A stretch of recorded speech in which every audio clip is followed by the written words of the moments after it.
तरफ भ्रष्टाचारी, परिवारवादी, नमाजवादी विपक्ष का मॉडल है, जो विनाश का मॉडल है, जिस जुलाई को प्रधानमंत्री नरेंद्र मोदी जी के डिजिटल इंडिया मिशन के 10 साल पूर्ण हो रहे हैं। और आज के दिन ये देश के सामने रखना बहुत जरूरी है कि आज देश की जनता के सामने दो मॉडल हैं। एक तरफ भ्रष्टाचारी, परिवारवादी, नमाजवादी विपक्ष का मॉडल है, जो विनाश का मॉडल है, जिसमें हिमाचल प्रदेश के अंदर एक सरकारी कर्मचारी को राहुल गांधी के करीबी पीटते हैं, वहीं कर्नाटका के अंदर ये स्कीम्स के ऊपर भ्रष्टाचार करते हैं और कुर्सी की लड़ाई में व्यस्त रहते हैं, क्योंकि इन सबका इतिहास भ्रष्टाचार का रहा है और इनके डीएनए में भ्रष्टाचार है। याद करिए, राजीव गांधी जी जो पूर्व प्रधानमंत्री थे, वो क्या कहा करते थे? वो ये कहते थे कि अगर 1 रुपए सरकार भेजे तो 15 पैसे गरीब तक पहुंचता है। और आज वही हो रहा है हर कांग्रेस या विपक्ष शासित राज्य में। कर्नाटका के अंदर भ्रष्टाचार है, जो इनके खुद के मंत्री संतरी स्वीकारते हैं। हिमाचल प्रदेश के अंदर ये सरकारी कर्मचारियों को पीटने में व्यस्त है और इसीलिए ये जनता विरोधी विपक्ष को आज देश की जनता नकारती आई है, क्योंकि देश की जनता प्रधानमंत्री नरेंद्र मोदी जी के विकास को चुनती है। इस विकास के अंदर जहां याद करिए, एक तरफ पी चिदम्बरम ने पार्लियामेंट के अंदर कहा था कि क्या गरीब कभी भी डिजिटल ट्रांजैक्शन इस्तेमाल कर सकता है। आज पी चिदम्बरम और राहुल गांधी, जिनकी पार्टियां भ्रष्टाचार में व्यस्त है, आज उनसे मैं कहना चाहता हूं कि जब 10 साल डिजिटल इंडिया के पूर्ण हुए हैं, 50% ग्लोबल फाइनेंशियल ट्रांजैक्शन भारत में हो रहा है और यह प्रधानमंत्री नरेंद्र मोदी जी के विकास के मॉडल की जीत है। आप दो पैरेलल देखिए, इंडी अलायंस भ्रष्टाचार, इंडी अलायंस मतलब परिवारवाद, इंडी अलायंस मतलब नमाजवाद, इंडी अलायंस मतलब विनाशवाद। वहीं प्रधानमंत्री मोदी जी की सरकार का मतलब विकास, विकास, विकास। याद करिए, कांग्रेस पार्टी क्या कहा करती थी कि गांव तक इंटरनेट नहीं पहुंच सकता। आज मल्लिकार्जुन खड़गे जी ने इस पे ट्वीट भी किया है, पर आज सच्चाई यह है कि 95% गांव तक आज इंटरनेट पहुंच चुका है, जहां कांग्रेस पार्टी के समय में सिर्फ 27 करोड़ इंटरनेट कनेक्शन थे, आज 97 करोड़ इंटरनेट कनेक्शंस हो चुके हैं। ये डिजिटल इंडिया की सच्चाई और सक्सेस है। पर कांग्रेस पार्टी नहीं मानेगी। कांग्रेस पार्टी तो यह कहती है कि भाई उनके पास स्कीम का पैसा नहीं है। आज कर्नाटक में खड़गे जी को ही नहीं पता है कि कर्नाटक के अंदर क्या होने वाला है, क्योंकि नेहरू गांधी वाड्रा परिवार का मॉडल है भ्रष्टाचार करो और सिर्फ भ्रष्टाचार करो। इसीलिए जब एक समय में कांग्रेस पार्टी यह कहा करती थी और कांग्रेस पार्टी की सरकार ने यह कहा था और इस वक्त न्यूज में भी छपा था कि सियाचिन जैसी जगह को ये पाकिस्तान को देने की बात कर रहे थे, आज डिजिटल इंडिया मिशन में सियाचिन में 5G इंटरनेट पहुंचा है और आज Bharat 5G internet roll out करने में दुनिया में नंबर 1 है। यह डिजिटल इंडिया का सक्सेस है और इसीलिए आज देश के सामने मैं वापस से दोहराऊंगा, 2 मॉडल है।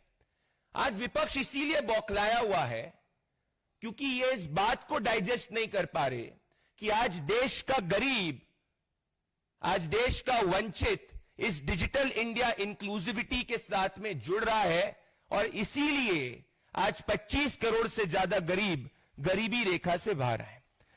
इनका मॉडल यह था कि ये गरीब के ऊपर अपने आप को शहंशाह समझते थे। यह है राहुल गांधी की सरकार के समय में जो स्थितियां चलती थी।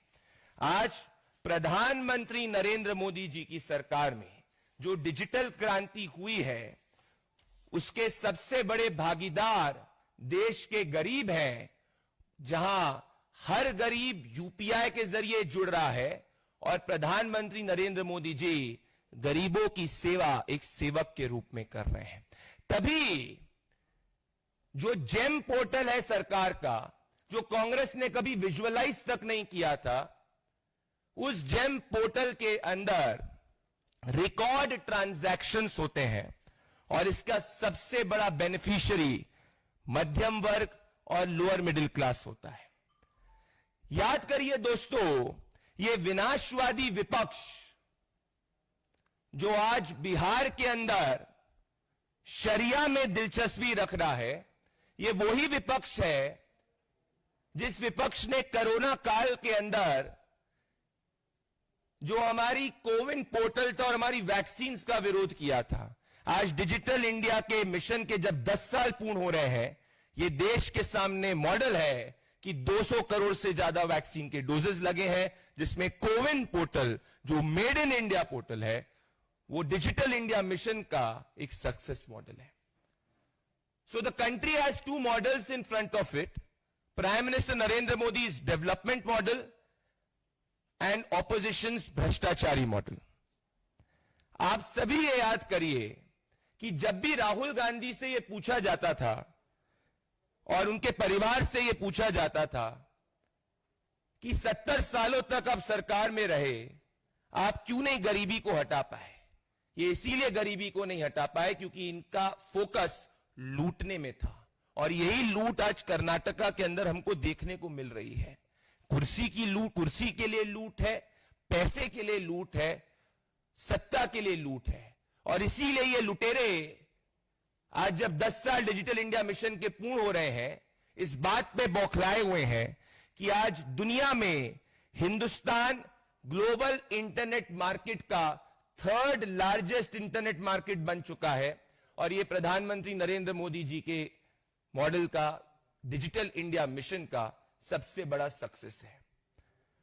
मैं आज पी चिदम्बरम जी को कहना चाहता हूं कि पी चिदम्बरम जी, जब आपको और आपकी पार्टी को भ्रष्टाचार और लूट से फुर्सत मिले तो अपने बड़े से शीश महलों से बाहर निकलकर जरा रेड़ी पटरी वाले से बात करना, वो भी आज यूपीआई ट्रांजैक्शन का इस्तेमाल कर रहा है, जिसको आपने कभी कहा था इस देश में हो नहीं सकता। और इसी सोच के कारण ये भ्रष्टाचारी आज विपक्ष में बैठे हैं और आगे भी विपक्ष में बैठेंगे, क्योंकि इनका डीएनए जनता विरोधी है। इसीलिए आज जब एक और डेटा पॉइंट मैं आपको देना चाहता हूं कि एक ग्लोबल एआई के दौर के अंदर हिंदुस्तान का एआई मिशन $1 बिलियन का है, जिसमें ग्लोबल प्रोसेसिंग यूनिट का सबसे कम खर्चा, दैट इज $1 पर जीपीयू हिंदुस्तान के अंदर है, जहां 36,000 जीपीयूज को हमने अवेलेबल करा है, जो कोई दूसरी कंट्री नहीं कर पा रही है। जब हम प्रधानमंत्री मोदी जी की सरकार एआई मिशन पे फोकस कर रही है, जो इसीलिए पूर्ण हो पा रहा है क्योंकि आज डिजिटल इंडिया मिशन की सक्सेस की क्रांति है, वहीं विपक्ष वापस से इस बात पर फोकस कर रहा है कि हिमाचल प्रदेश के अंदर कैसे लूटा जाए, कर्नाटक के अंदर कुर्सी कैसे कैप्चर करी जाए, और साथ में बिहार में शरिया कैसे लागू करा जाए। दोस्तों, आज एक खुली चुनौती भी मैं देना चाहता हूं, और खुली चुनौती मैं ये देना चाहता हूं कि आज राहुल गांधी को और श्रीमती सोनिया गांधी जी को सार्वजनिक रूप से माफी भी मांगनी चाहिए, क्योंकि इन्होंने अपने राइट हैंड पी चिदम्बरम के जरिए इस देश के गरीब के मानसिकता के और इस देश के गरीब की इज्जत के साथ खिलवाड़ करी और उसके स्वाभिमान के साथ खिलवाड़ करी, ये कहते हुए कि ये देश का गरीब टेक्नोलॉजी इंक्लूजन और टेक्नोलॉजी रेवोल्यूशन का हिस्सा बन नहीं सकता, उसको ये नहीं आता कैसे करना है। और आज इस देश के गरीब ने इनको करारा तमाचा दिया है, क्योंकि आज देश का गरीब फ्रंट रनर है टेक्नोलॉजी को यूज करने में। तो क्या आज कांग्रेस पार्टी अपनी विनाशवादी एंटी विकास सोच के लिए देश की जनता से माफी मांगेगी? पर दोस्तों, इनसे ज्यादा उम्मीद नहीं की जा सकती, क्योंकि ये अर्बन नक्सल का जो फ्रंट होता है, ये कभी भी विकास को डाइजेस्ट कर ही नहीं सकता। इसीलिए जब इनकी सरकारें हुआ करती थी, ये अर्बन नक्सली देश के किसी भी कोने में विकास नहीं पहुंचाते थे। ये दूर दराज गांवों को ये सोच के साथ चलते थे कि इनको बॉर्डर एरियाज को इंटरनेट से मत कनेक्ट करो, सड़क से मत कनेक्ट करो, ये इनकी सोच थी। आज डिजिटल इंडिया मिशन का सबसे बड़ा सक्सेस ये है कि आज हमारे जितने भी बॉर्डर विलेजेस हैं वो इंटरनेट कनेक्टिविटी से जुड़ चुके हैं, जिसमें नेशनल सिक्योरिटी का एक बहुत बड़ा फायदा हुआ है। और आज देश डिजिटल इंक्लूसिविटी की वजह से नेशनल सिक्योरिटी के तहत भी आज आगे बढ़ा है, जो कांग्रेस ने कभी विजुअलाइज नहीं किया था। इसीलिए कांग्रेस पार्टी इन तस्वीरों से चिढ़ती है जब फॉरेन मुल्क के लोग, भले वो फ्रांस हो गया या मिडिल ईस्ट हो गया, ये सब जब यूपीआई को अडॉप्ट करते हैं, और आज जब वर्ल्ड बैंक हिंदुस्तान की डिजिटल क्रांति के लेसन्स को ग्लोबली बाकी कंट्रीज तक पहुंचाना चाहता है, विपक्ष इसीलिए चिढ़ता है क्योंकि विपक्ष का काम यह है कि करप्शन में नंबर 1 बनो। और ये मैं नहीं कह रहा हूं, ये तो कर्नाटक के मुख्यमंत्री के खुद एडवाइजर कह रहे हैं कि कर्नाटक जो है भ्रष्टाचार में नंबर 1 है। हिमाचल गुंडागर्दी के अंदर कांग्रेस की सरकार ने नंबर 1 करा है, और बिहार में तो ये शरिया लाना चाहते हैं।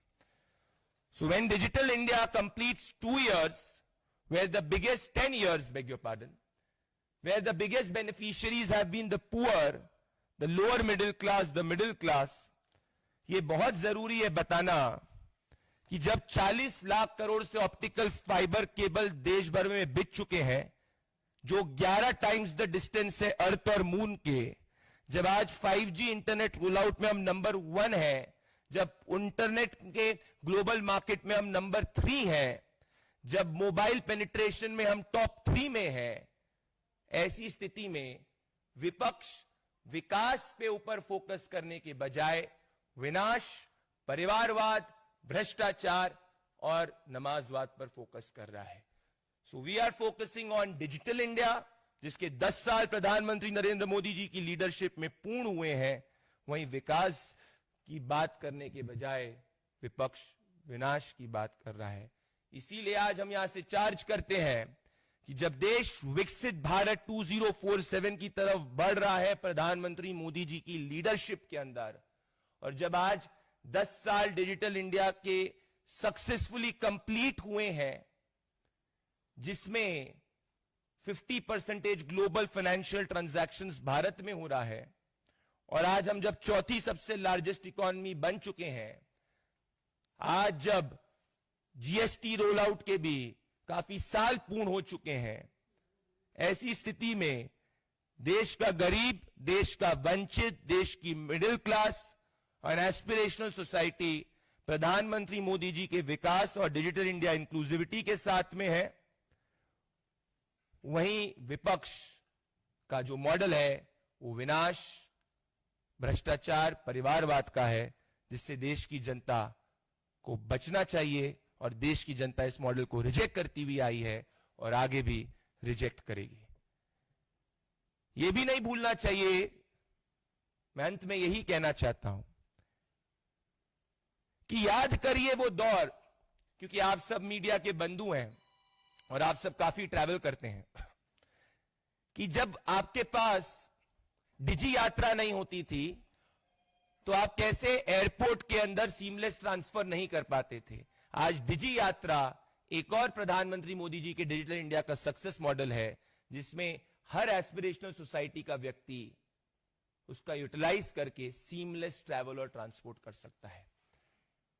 Towards the end, I would conclude by saying the country has chosen development under Prime Minister Narendra Modi, where Digital India is a success model of it as it completes 10 years.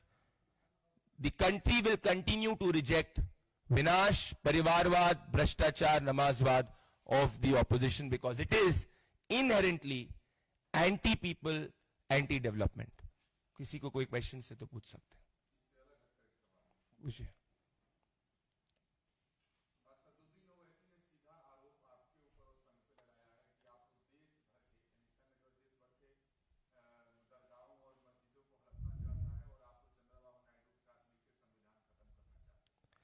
देखिए असदुद्दीन ओवैसी जी ऐसी बातें बड़गलानी वाली बातें इसीलिए कर रहे हैं क्योंकि बिहार के अंदर उनकी जमानत जब्त होने वाली है और जब किसी की जमानत जब्त होती है और 1.25% उसका वोट रहता है तो वैसी झूठ और फरेब की बात करता है.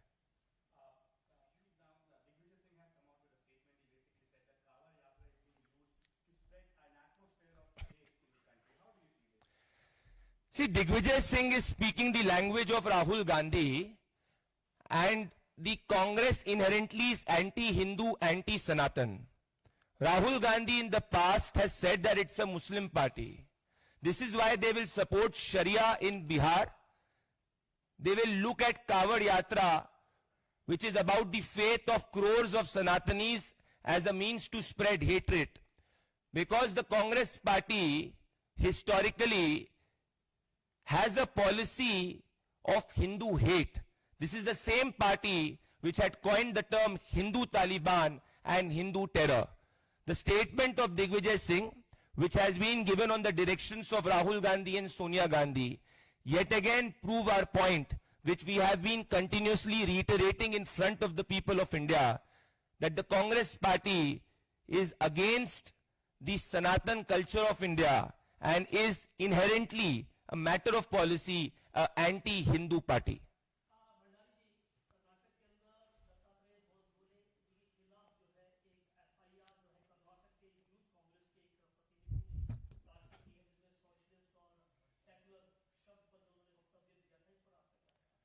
कांग्रेस पार्टी को देश से माफी मांगनी चाहिए इमरजेंसी इंपोज करने के लिए. Next question.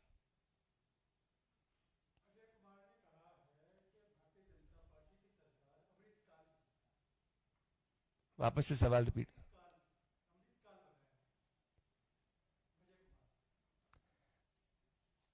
कोई और सवाल?